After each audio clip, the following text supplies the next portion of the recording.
स्वागत है आप सभी का एक बार फिर से कहानियों के संसार में। और आज की इस छोटी सी कहानी का नाम है संघर्ष और सफलता। बहुत पुराने समय की बात है। एक शिल्पकार था, उसको मूर्ति बनानी थी तो वो पत्थर की तलाश करने के लिए जंगल में गया। वहाँ उसने बहुत खोजा, तब उसको एक बहुत सुंदर सा पत्थर दिखाई दिया जिसको देख के वो बहुत प्रसन्न हुआ और उसने सोचा कि इस पत्थर से तो बहुत सुंदर सी मूर्ति बन जाएगी, मेरे काम के लिए ये पत्थर बिल्कुल सही है। तो उसने उस पत्थर को उठा लिया। वहीं पास में उसने देखा थोड़ी दूर पे एक और पत्थर पड़ा हुआ था, वो भी ठीक ठाक सा था। उसने सोचा चलो मैं इस पत्थर को भी ले लेता हूँ, इससे भी मैं कुछ बना ही लूँगा।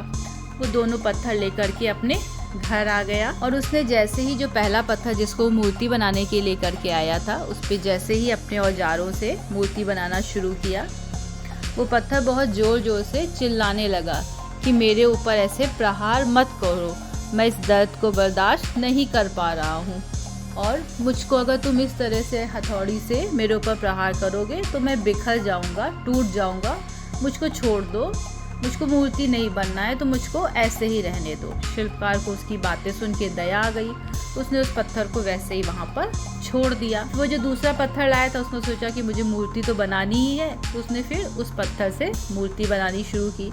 उसने बहुत परिश्रम करके उस पत्थर से बहुत सुंदर भगवान की मूर्ति बनाई। उसके बाद उसने उस मूर्ति को ले जा कर के मंदिर में स्थापित कर दिया।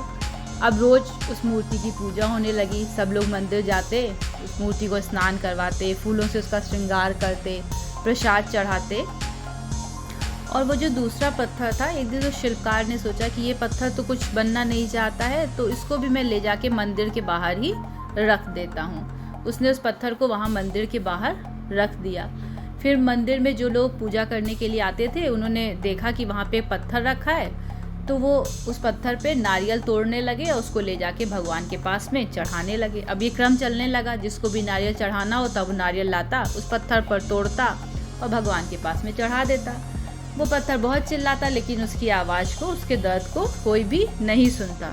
एक दिन वो बहुत दुखी हुआ। उससे दुखी होकर के वो पत्थर जो मूर्ति बन चुका था उससे कहा कि भाई तुम्हारी किस्मत तो बहुत अच्छी थी, तुम तो मूर्ति बन के आराम से बैठे हो, तुम्हारी पूजा होती है, सब लोग तुम्हारा कितना सम्मान करते हैं, फूल चढ़ाते हैं, प्रसाद चढ़ाते हैं, और मेरे ऊपर आते हैं, नारियल फोड़ते हैं और चले जाते हैं, कोई मेरी तरफ ध्यान ही नहीं देता है। तो उस पत्थर ने कहा कि इस जगह पर तो तुम हो सकते थे, तुमको ये मौका मिला था, लेकिन तुमने तो उस समय कहा कि नहीं, मैं मूर्ति नहीं बनना चाहता हूँ क्योंकि मैं इस दर्द को बर्दाश्त नहीं कर सकता हूँ, तो अब तुम किसी से कोई शिकायत नहीं कर सकते हो। तो उस पत्थर को एहसास हुआ कि वो सही कह रहा है, अगर उस समय मैं मना नहीं करता तो आज शायद उसकी जगह पर मैं होता। फिर उस पत्थर ने कभी किसी से शिकायत नहीं की। तो इस कहानी से हमको ये सीख मिलती है कि हमको कभी भी संघर्ष से भागना नहीं चाहिए। अगर हम जीवन में सफलता प्राप्त करना चाहते हैं तो उसके लिए संघर्ष करना बहुत ज़रूरी है।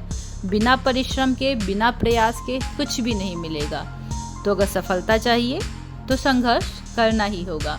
और इसी के साथ में हमारी ये कहानी समाप्त हो रही है। धन्यवाद।